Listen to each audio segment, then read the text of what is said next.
ful imamo plastike, a lahko kaj naredimo, da nimamo toliko teh plastičnih lončkov? Kaj, če bi si vsak svoj lonček prinesel v službo? Keramični, namesto da vsakeč znova vzamemo te plastične lončke. Poglejte, kaj že delate dobrega. Zapišite dol tisto, kar ste že dobrega naredili, kar spremljam podjetja in kaj se dogaja glede trajnosti, smo kar ozaveščeni. In ogromno podjetij že počne stvari, ampak o njih ne komunicira.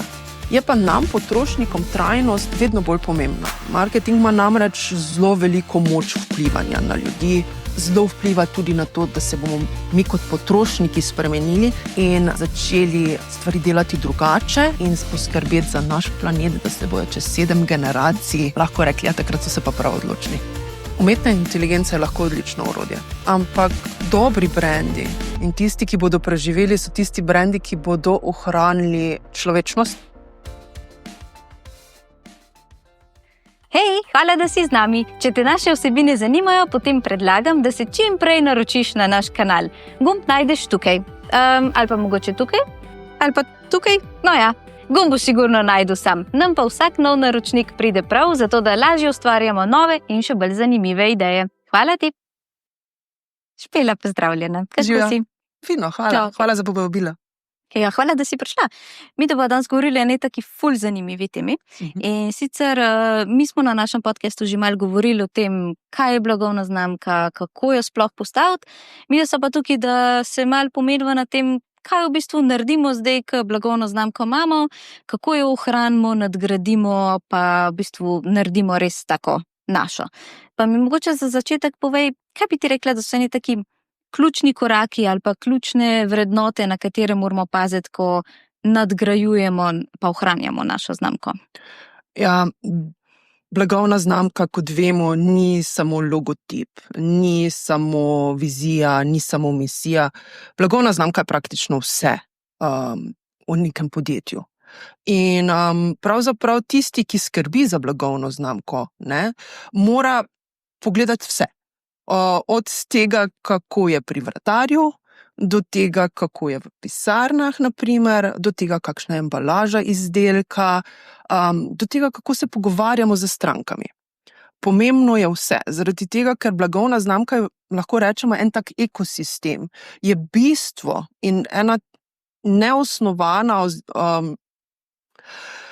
vrednost vsakega podjetja, ki skrbi za to, da smo prepoznavni, da je nekdo prepoznaven. Poznamo različne blagovne znamke. Lahko je to osebna blagovna znamka, ki se danes zelo gradijo. Potem imamo ta znamko delodajalca, employer branding, ki je zelo pomemben za tiste, ki iščejo nove sodelavce, dobre kadre. Tam je zelo pomembno, da je tudi na primer kadrovska služba vključena v te pogovore, kako se znamka predstavlja. In potem eden takih glavnih skrbnikov ali pa policist je pa običajno marketing oddelek, ki potem drži vse niti v rokah, da vsi pravilno vse počnejo. No, tako, v grobem lahko rečem. In potem blagovna znamka je torej na eni strani ta logotip, potem je, kako komuniciramo, kakšen ton imamo, kakšen stil imamo, a smo bolj igrivi, a smo bolj profesionalni, kje se pojavljamo, katere medije koristimo, potem tudi a uporabljamo bolj tradicionalni marketinški pristop, ali živimo samo v digitalnem svetu, ali se pojavljamo na sejmih ali ne. In to potem vse skupaj predstavlja en tak ekosistem, kjer znamka živi. Hkrati živi pa tudi v poslovnih prostorih. Tudi poslovne prostore zdaj, na primer, opremljamo, živimo tam ogromno časa, poskrbimo, da so tam znamke, imamo kakšne kavice, sokove, zdaj sadje tudi že marsikje. In vse to pripomore k temu, da gradimo nek brand. Podjetja ali pa potem na primer tudi produktni brand. To pa je potem blagovna znamka nekega izdelka.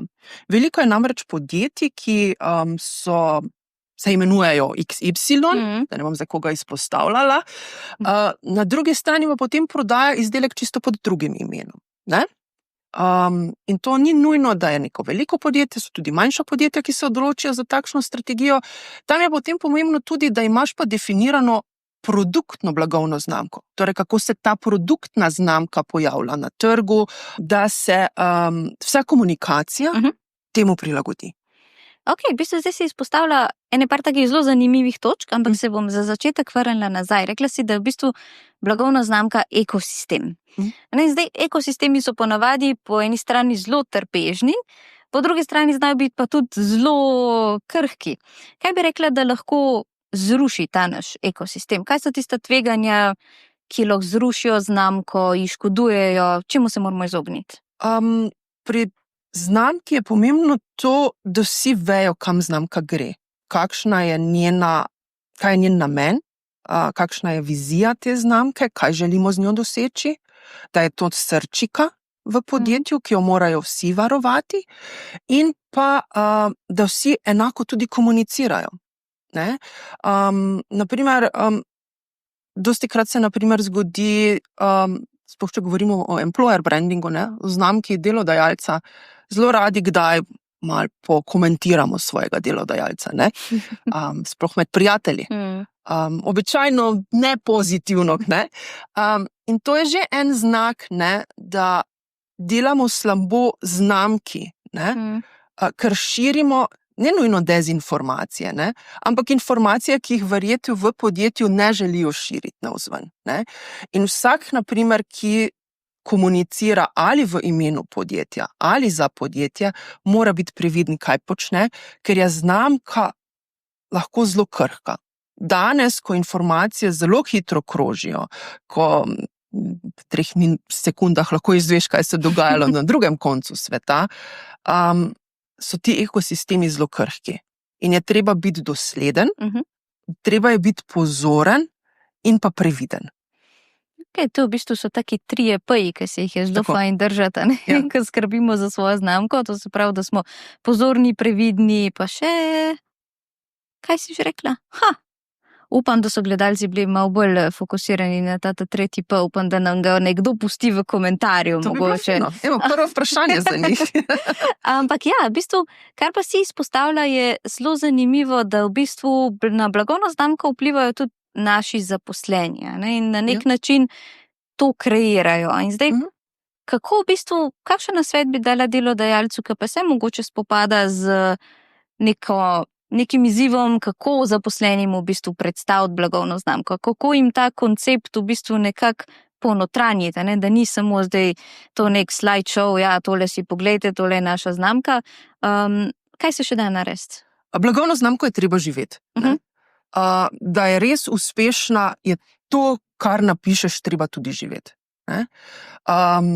Tako kot pri vsaki stvari. Ko napišeš svoj biznis plan, ga moraš udejanjiti. Ne moreš nekaj napisati, drugo izvajati. Obsojeno je na propad, neuspeh. Enako je pri tem, kako zastaviš blagovno znamko. Če rečeš, gledajte, mi bomo pluli v to smer, naša blagovna znamka, njen namen, njena vizija je, da postanemo to. Vsi skupaj se bomo trudili k temu. Tu je zelo pomembna interna komunikacija. Verjetno se nikoli ne bodo vsi strinjali, ali jo enako videli. Je pa fino in pravilno je, da pa to sprejmejo, da se gre v tej smeri in da to podpirajo. Ker ko začnejo nastajati ti silosi in drugačna mnenja znotraj nekega podjetja, potem je to disruptivno in ne vpliva dobro na znamko. Potem tudi podjetje kot samo, kakšni so odnosi noter, ko se take stvari začnejo tam dogajati, to kar raste in se širi. In ta pripadnost blagovni znamki ali delodajalca ali podjetju ali za produkt, za katerega delaš, je nekaj, kar kot zaposleni je fino, da čutiš. Neko to pripadnost. To se pravi, v bistvu na neki točki je fajn, da se tudi naši zaposleni, ali vsaj sprejmejo našo blagovno znamko pa vizijo, in po drugi strani fino pa je, da jo tudi ponotranjijo. Ampak kaj pa produktne blagovne znamke? Prej si omenila, da se lahko določena podjetja in da tudi se odločajo za različne brende, različne blagovne znamke za različne produkte. Kdaj bi ti v bistvu priporočala tak pristop? Še posebej, če govoriva o manjšem podjetju, ker si po moje na začetku mislimo, vse je v redu. To je fino, kar na začetku se odločiti, ne? Ali boš, ne vem, svojo blagovno znamko podjetja uporabljal tudi za blagovno znamko izdelka, ne? To je na primer eden večjih gospodinjskih proizvajalcev v Sloveniji počel, ne? Zdaj so sicer drugi lastniki, pa tam izvajajo rebrandinge, pa preznamčenja, ampak to se da na začetku že kar fino doreči, ne? Se pa lahko to v ciklu neke blagovne znamke, tudi rečeš, to pa meni zdaj več ni dovolj, ne? Lahko začneš, ne vem, Nogavičke Frančka, ne? Pol pa gotoviš, zdaj bomo imeli pa še Nogavičke Franček, ne? In je to samo stvar tega, kako potem znamka raste naprej, ne? V nekem trenutku ti je nekaj dovolj, pol rečeš, zdaj bom pa še nek substitut dal zraven, bom imel še nek drug izdelek, ampak hočem, da se diferencira na tržišču, torej da ga pozicioniram popolnoma drugače, ali ga, ne vem, pozicioniram v neki drugi državi, če se na primer širiš, pa to potem potrebuješ v nekem drugem jeziku, pa neko bolj internacionalno znamko, ne. V takem primeru je, na primer, sploh, če se hočeš kakim šumnikom izogniti, ne, Frančki, malo težje potem v anglo svetu. Ali pa, na primer, za neko določeno ciljno publiko, ali pa če želiš različne segmente, višji cenovni rang, nižji cenovni rang, ne. Takrat je fino, da diferenciraš potem različne blagovne znamke, ker se lažje cenovno tudi pozicioniraš, ne. To že prav v bistvu, ko gradimo produkte, ne, naše, Tako. pa razmišljamo, komu so namenjeni, kakšna bo cenovna politika, ne, takrat se je mogoče tudi smiselno vprašati, a to vse sodi pod isti brand, Ja. ali pa mogoče boljš to razdeliti, pa ustvariti dva ločena brenda, ločeno komunikacijo Tako.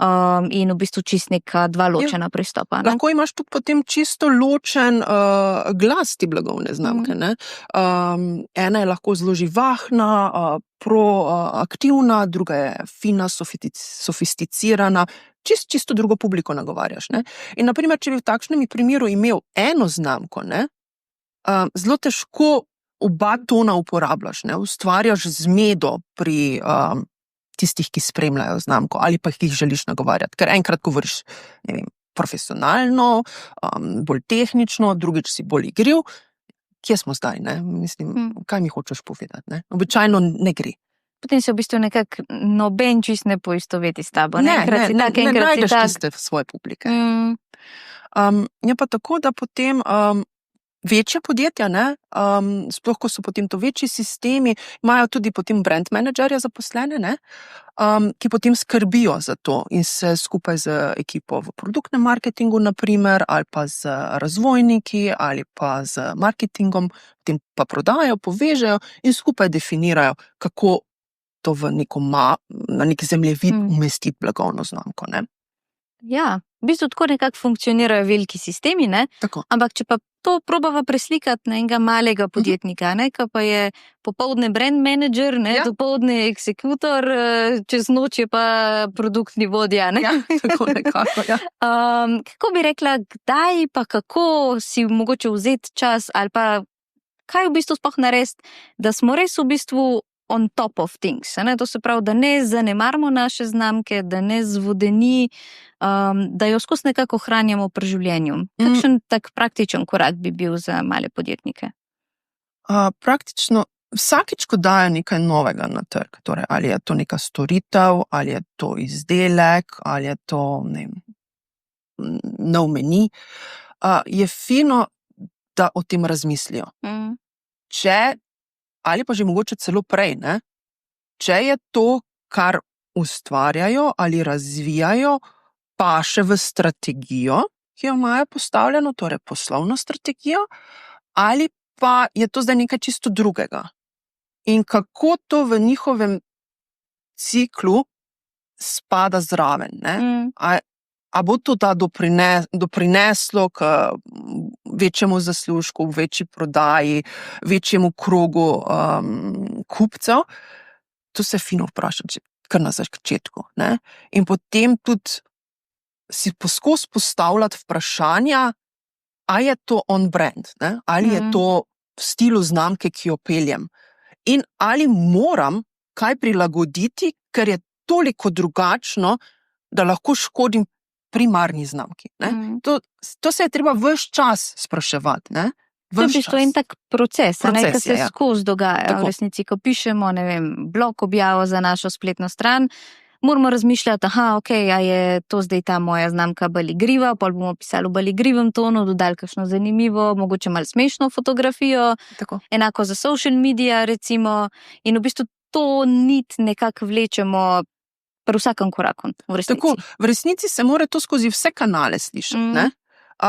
Tako kot si rekla, od bloga do družabnih omrežij. Ne moreš imeti v enem tonu na spletni strani napisano, potem pa čist nekem drugem tonu, s čist nekimi drugimi zdaj smo čist res pri tistih plastičnih elementih brenda, da bojo gledalci, poslušalci lažje razumeli.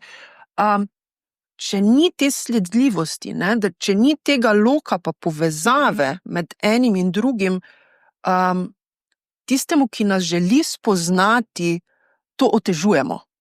Ali pa bo na neki točki mogoče razočaran, pa nas bo zapustil.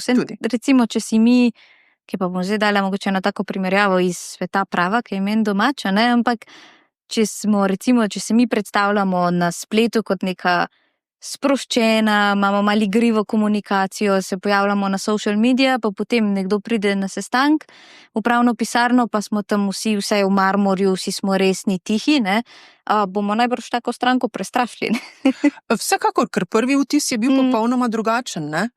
Drug vtis je pa potem to lahko popolnoma podrl, ker vas je mogoče izbral ravno zaradi te igrivosti, ker ni želel tega. In potem bil res razočaran in se mogoče na koncu celo ne odločil za vas. To je res pomembno, da si dosleden sploh v tej komunikaciji in pa večkanalnosti. Ja, meni v bistvu ta del se mi zdi najbolj presenetil. Zdaj, če sta na en pogovor, koliko zelo pomembno je, da smo konsistentni pri vseh točkah našega posla. To se pravi od socialnih omrežij, blogov, pa do naših poslovnih prostorov v resnici, ki nekako morajo odražati vse to neko rdečo nit. Ja, do tega, kako izgleda na koncu račun. Vidiš, na to pa še pomislila nisem. Pravzaprav tudi to, kako se potem, poprodajne aktivnosti izvajajo, servisi. Tam se potem zelo dostikrat, naprimer, sploh tisti, ki prodajajo izdelke, pa če se mogoče pokvarijo, ali pa če so kakšne reklamacije, tisto so zelo ključni trenutki, ko lahko znamka pade ali pa zraste v očih. In velikokrat opažam, da se temu ne posveča dovolj pozornosti. Da kljub temu, da zakon o varstvu potrošnikov in vračilo blaga, pa se brez problemov vrne zdaj oblačila ali pa izdelki, je vseeno ta človeški pristni odnos, neka komunikacija ni samo strogo vračilo, zelo, zelo pomembno.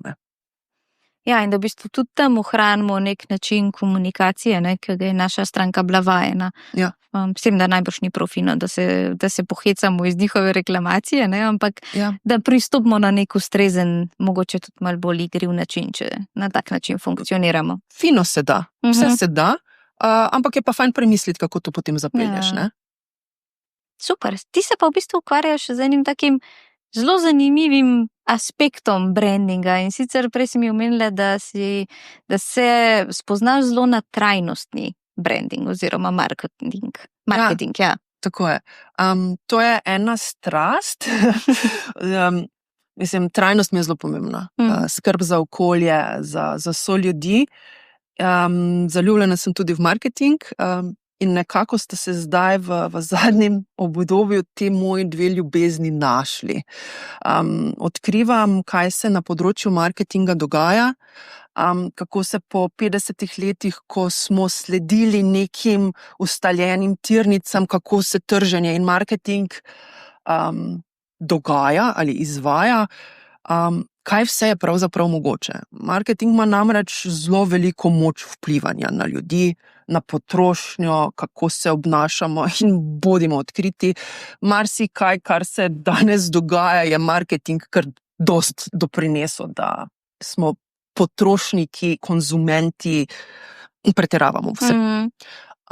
In vedno glasnejši postajamo tisti, ki mislimo, da je drugačna pot, da se da stvari narediti bolj trajne, da se lahko z veliko inovativnosti, z drugačnimi pristopi, z optimizacijo procesov, tako v marketingu kot v drugih oddelkih, lahko naredi bolj trajen pristop k poslovanju.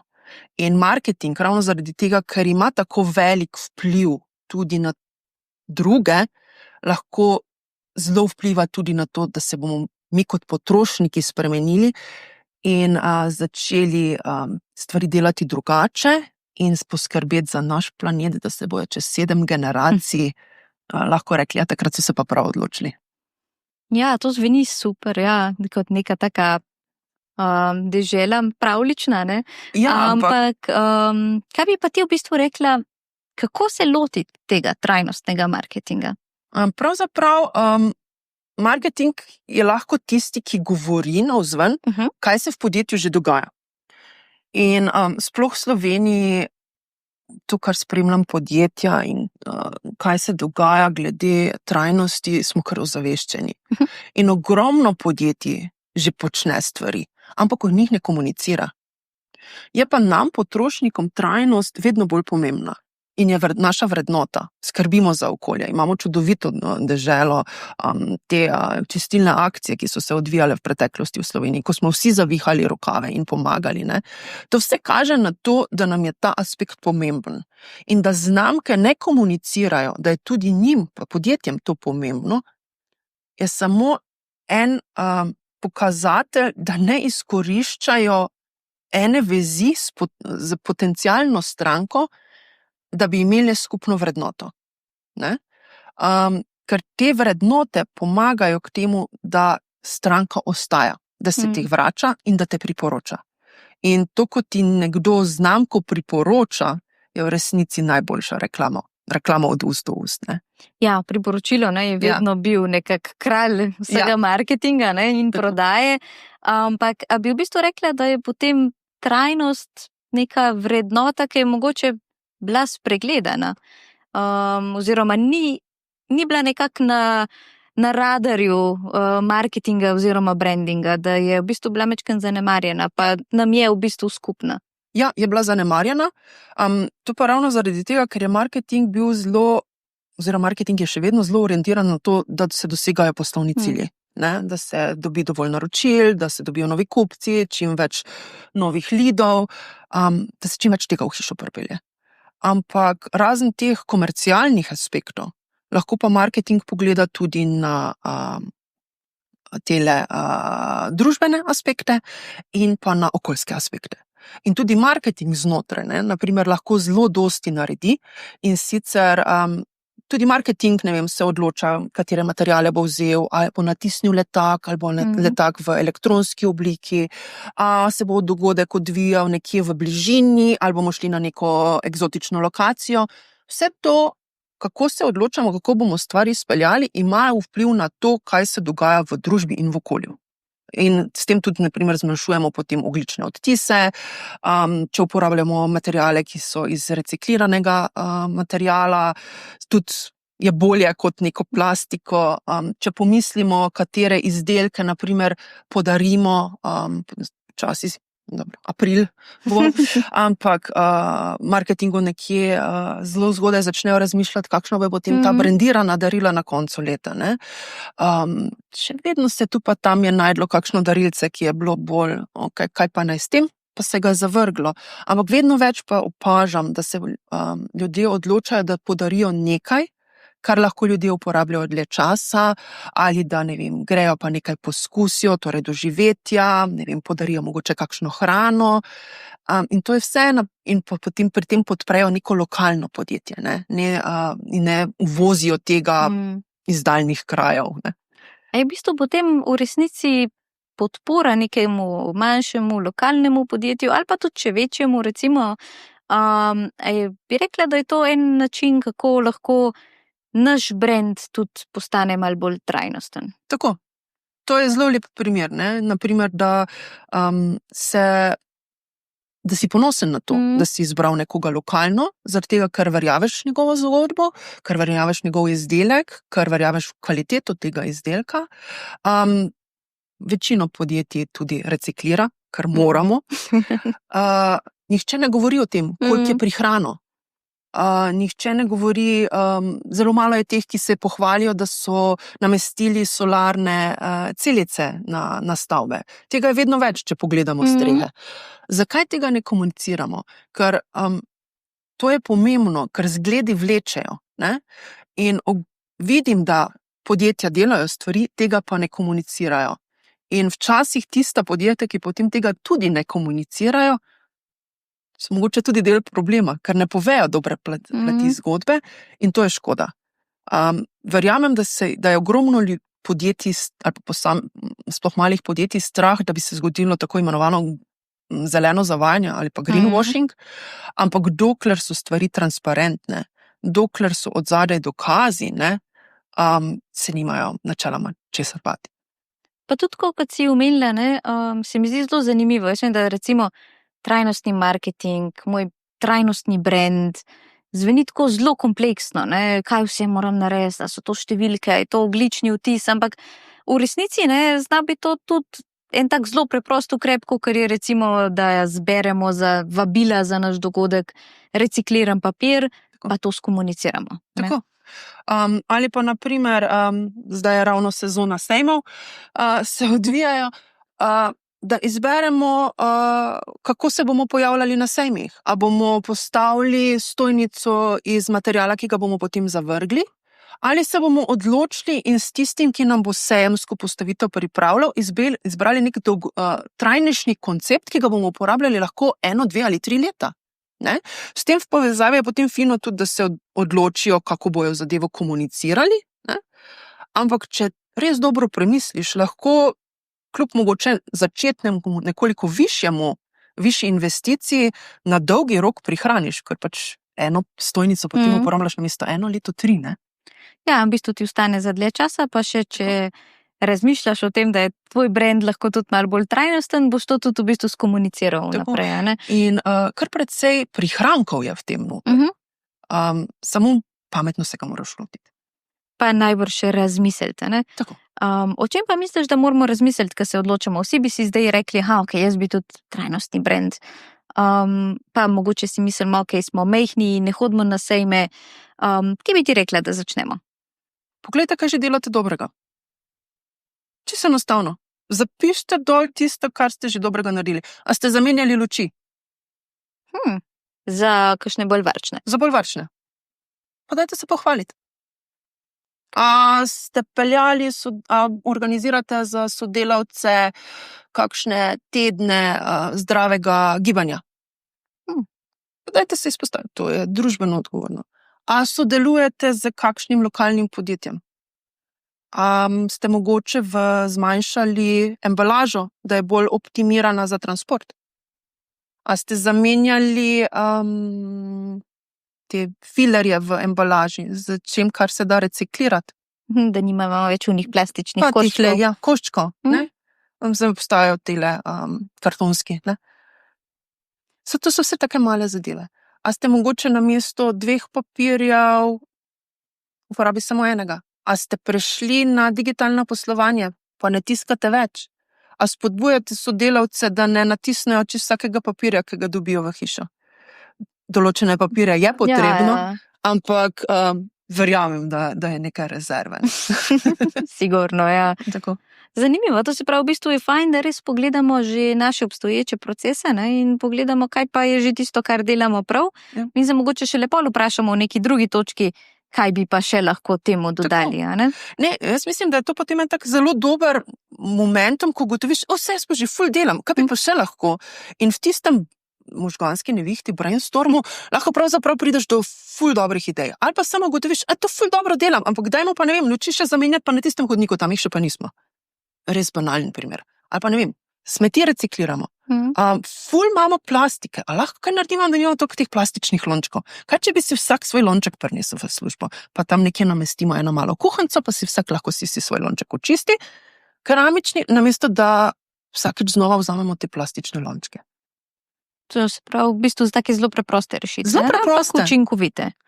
Pravzaprav to, kar že tudi doma počnemo, ko poskušamo čim manj smeti jim narediti. Ne?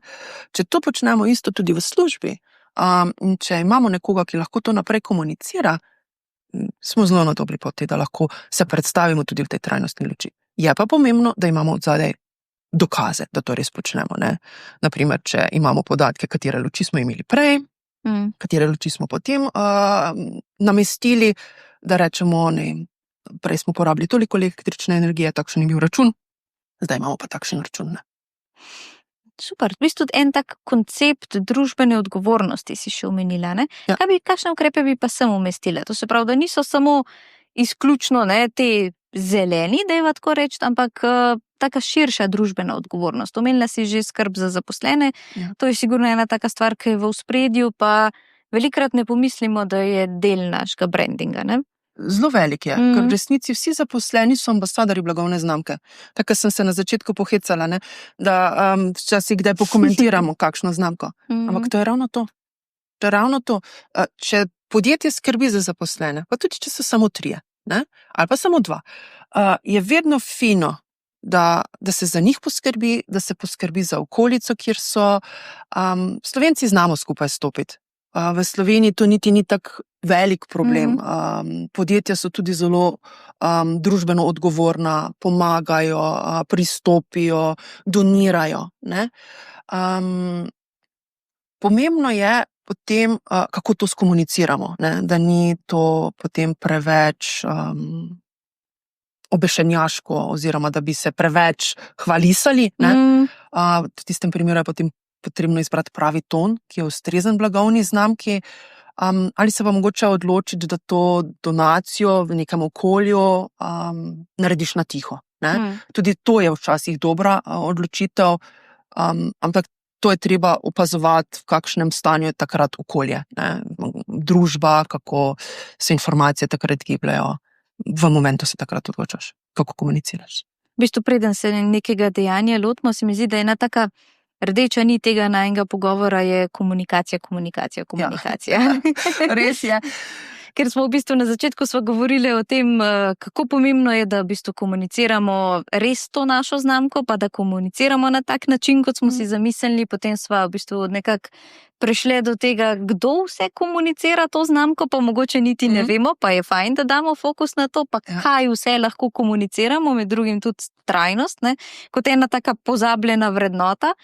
Zdaj bi te pa v bistvu vprašala, kako pa vse to nekako začini digitalizacija in pa seveda umetna inteligenca, ne? In zdaj AI nam lahko zelo lepo pomaga komunicirati, ne? Ampak kaj se potem zgodi s to našo avtentičnostjo in skrbijo za brand? Pade. Umetna inteligenca je lahko odlično orodje. Pomaga nam lahko, da smo hitrejši, da smo učinkovitejši. Zelo fina se je pokazala pri avtomatizaciji, tudi pri personalizaciji že precej pomaga. Marsikje je umetna inteligenca že od zadaj, ko sploh ne vemo, ker je tako dobro skrita. Ampak dobri brendi in tisti, ki bodo preživeli, so tisti brendi, ki bodo ohranili človečnost, human touch, torej ta človeški stik, in da bojo avtentični. Trenutno modeli so takšni, da zbirajo te podatke in dobiš pač v neko povprečno všečnost. In ta povprečna všečnost se vedno bolj kaže. In ljudje jo bomo hitro zasičeni, ker smo zelo hitro nasičeni stvari, v tem hitrem našem tempu življenja, in ne bo dolgo zdržala, po mojem mnenju. Tako da se bodo vsi tisti, ki jih je strah, po mojem mnenju, jih ne rabi biti strah, ta kreativnost, to iznajdljivost, to intuicijo, ki jo imamo ljudje, zaenkrat ti sistemi še ne znajo, in tukaj jih lahko premagujemo. In tu bo tudi to, kjer bojo blagovne znamke zmagovale. Tiste, ki bodo znale dozirati pravo mero uporabe umetne inteligence kot pomoč človeku pri delu, bodo prišle ven kot zmagovalci. Ne? Jaz mislim, da trenutno smo v enem takem nihajnem momentu, ko vse teče proti tej umetni inteligenci z največjim zanosom. Po drugi strani pa bo potem vsa zadeva prenasičena in bomo zanihali spet na drugo stran, kjer bo mogoče spet več ljudi. Nekje na sredini se bo zadeva umirila, če si zamislimo to kot neko nihajko. Ne? To sem te v bistvu hotela vprašati. Najprej smo se pogovarjali o trajnosti, kot eni taki spregledani vrednoti, kjer vsi nekaj počnemo, pa mogoče pozabimo to navzven skomunicirati, pa zamudimo neko priložnost, da bi se povezali z našimi kupci. A se ti zdi, da je pa mogoče AI pa ena vrednota, ki nam je trenutno, recimo, da vsem skupna, pa da je mogoče preveč skomunicirana na neki točki, da v bistvu vsaj jaz dobivam občutek, da so trenutno vse stvari powered by AI, ne glede na to, a je to krompir, ne, ali... Jaz sem hotela reči, smuki so tudi skoraj. Kaj praviš na to? A je to neka pretirana komunikacija potem? To je zdaj trenutno trend. To je trend, ki trenutno, kjer je fokus, ki ga vsi spremljamo, ki ga vsi gledamo in enostavno val, kjer je komunikacija najlažja. In se enostavno, če nisi bil med prvimi, če se zdaj s temi rešitvami priključiš, si pač nekje na repu tega vala in še nekaj loviš. Mislim, ni s tem nič narobe. Ampak, prenasičeno je. Mislim, jaz spremljam umetno inteligenco in kaj se dogaja od samega začetka, kar je ChatGPT izšel in takrat ga uporabljam, da sem se ga naučila uporabljati, da razumem, kako stvari tečejo, čemu lahko vsemu služijo. In ker toliko spremljam, jaz sem tega res že sita. Jaz si že želim, da bi zanihali v drugo stran. In ravno konec leta, ko sem brala ene napovedi, že napovedujejo sploh te večje oglaševalske agencije, da bo renesansa človeštva v naslednjih parih letih. Ravno zaradi tega, ker smo preveč zanihali. Smo šli res v ta ekstrem, ne, se mi zdi, da danes ne moreš več v trgovino niti, ne, da bi kupil nekaj, kar je podprto z AI, ne. Jaz sem zadnjič eno zadevo videla, ne bom zdaj omenila kaj, pa sem se vprašala, kako hodir, jaz to pa tam noter AI stisnem. Ampak so ga. Nekako so ga. Tako da tudi tu je potem mogoče imamo zdaj že AI washing. Dobro vprašanje, Mogoče bomo eno epizodo posneli čez pol leta, da vidimo, kam bomo zanihali. Mogoče, bomo spremljala. Veš, kaj te še hotela vprašati? Eno tako zanimivo besedo si je omenila, pa bi se mogoče tukaj še ustavila. Rekla si, da je AI trenutno trend. Kako bi ti opisala v bistvu, kaj sploh je trend? Trend je v nekem trenutku, čisto za sebe govorim, ne bom govorila definicija, to lahko vsak pogugla, ali si pa odpre umetno inteligenco, pa mu bo vse informacije dala, tako da ne bom zdaj ponavljala. Trend je za mene vse, kar v nekem trenutku večjo maso ljudi zanima in se s tem ukvarjajo. Naprimer, en tak zanimiv trend je bila ta čokolada s pistacijami. Ta dubajska, Pistacije prej, pa zelo malo nas je bilo, ki imamo radi pistacijo. Jaz pistacijo obožujem, torej pistacijen sladoled. Imaš srečo. Pistacije. To so moje. In vsi so me vedno rekli, ti si čudna, ne? Zakaj ne razširi mene nikoli niso zanimali. In potem sem z zanimanjem letos, oziroma konec lanskega leta, spremljala ta boom in ta trend pistacije. In kar je zanimivo, in kar, naprimer, zdaj se pa vračam nazaj na trajnost, sem pa ravno zadnjič zbrala, s tem boomom in s tem trendom pistacije primanjkuje. Se pravi, smo uničili pistacijo. Pistacijo smo. Meni, kot ljubitelji pistacij, ste pistacijo uničili. Ne, malo šalo zares, ampak naprimer tu se tako kaže, kako smo spet v nekem tem tradicionalnem marketingu ustvarili en trend in neko povpraševanje, kjer od zadaj niti ne moramo ustvariti ponudbe, pa mislim, izdelka, ker ga ni toliko na voljo. In sedaj se tisti, ki pridelujejo pistacijo, soočajo z problemom, da je ni. In ko nečesa ni, oziroma ga je malo, kaj se zgodi? rata dražje. Tako. In ne samo, da smo ti podražili pistacijo, ne, še razširjaš pogled začeti jesti. Ne, heco. Ampak ja, ne, Ja. to je naprimer, kaj trendi delajo. Trendi so včasih lahko dobri, včasih so lahko slabi. Ne. Jaz si želim več pozitivnih trendov, ampak družba vzame tisto, kar ji je všeč. Ja, zelo zanimivo. V bistvu nimamo necega načina, kako predvideti, napovedati naslednji trend. Ne? To nas je po eni strani naučila pistacija. Mi je všeč, da si omenila pistacijo, ker se jo že kakšne pol leta sprašujem doma z možem modrujeva, kaj za boga je botrovali temu, da je zdaj pistacija povsod, ker ne moreš v bistvu niti... Mislim, da obstaja celo festival pistacije. Zadnjič sem videla, nek se mi je preskrolal. Jaz zdaj mislim, da skoraj ničesar več ne moreš kupiti za pistacijo. Pistacija je zdaj skoraj tako kot AI. Ja, ne? Ja. Tam. Pač trend.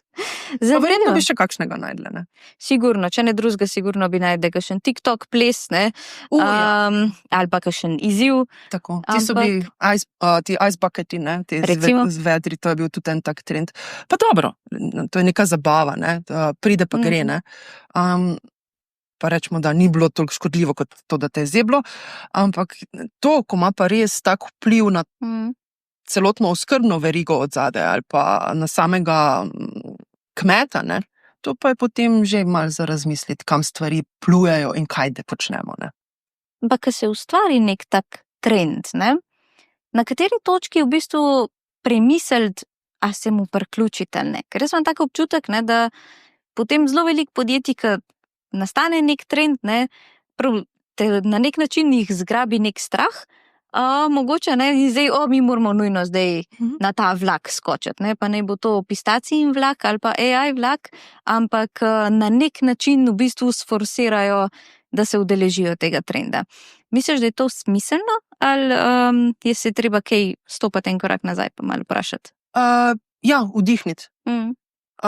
In dobro razmisliti, če ta trend oziroma ali za TikTok ples, ali ne vem, kader, kako ga bojo posneli, ali neka fotografija, kakorkoli. Če govorimo, da kar se počne na TikToku, pomisli, če je to v skladu z brandom. Vračamo se na začetek. Želim to komunicirati na tak način? Ja ali ne? Naprimer, ena korejska znamka avtomobilov, malo poiščite, sem malo ponorčevala z enim iz Amerike, in naprimer samo, mislim, da iz Švedske, torej podružnica, so se priključili enemu takemu viralnemu trendu norčevanja na drugi strani luže in je matično podjetje zahtevalo, da so takoj odstranili tisti sporen oglas, ker ni bil v skladu z brandom. Ne? To so take stvari, ker je pač matično podjetje sklepalo, da to škoduje blagovni znamki. Pa tudi, če je bil samo hec. Ne? V nekem trenutku tisti, ki je to sprostil, ni dobil vseh dovoljen, oziroma ni naredil tega koraka nazaj. V takih večjih sistemih so običajno še pravne službe vključene pri takih hecih, ampak menda so tu malo zaobšli potke. Ja, in v bistvu, a je to bolj pomembno pri malih podjetjih, ne? Še posebej se mi zdi, da smo tudi mogoče mali podjetniki malo bolj ranljivi za kakšne take kikse. Da si jih eno malo večje podjetje lažje privošči en tak kiks pri brendu, kot pa malo podjetje. Jaz mislim, da je pri obeh enako, zaradi tega, ker kot sem na začetku povedala, blagovna znamka je največja vrednost, ki jo imaš v podjetju. In če kot tako jemlješ, je ne glede, a si SP ali si korporacija, enako moraš skrbeti za to srčiko, za to bistvo tvojega posla. In zdaj, če si sam, je včasih to celo lažje, kot če jih je več, ampak jaz sem mnenja, da se tu ni za hecati. V bistvu mogoče rajši en korak bolj previdno skočiti na te vlake, počakati 1-2 vagona, da res razmišljaš, če je to vlak zate, pa se potem podati v lov za naslednji trend. Problem je, da s temi trendi običajno dobiš samo neko vidljivost. Ne? Zdaj, če govorimo v digitalnem svetu. Ja, imaš neki view-je, neke riče imaš. Tam imaš res lepe, velike številke, ne, v dosegu, ker te vidijo. Ampak pomembno je, da ti, ki te vidijo, pretvoriš v tvoje stranke, ne? In če tega ne dosegaš z temi viralnimi kampanjami, je pametno razmisliti, če je vredno čas in energijo vlagati v to. Ja, in konec koncev tudi denar, ne? Tako. Se pravi, preden v naši pisarni naredimo papir v barvi pistacije, razmislimo, a je to res ta prav korak. Ali pa aromo pistacije. Tako. Dodamo v našo dokumentacijo. Tako. Špela, hvala, da si bila z nami. Hvala za konec bi te vprašala v bistvu še eno stvar. In sicer, če bi lahko izpostavila eno stvar, ki bi res želela, da jo naši poslušalci odnesejo od najnega pogovora, kaj bi to bilo? Malo sem že nakazala.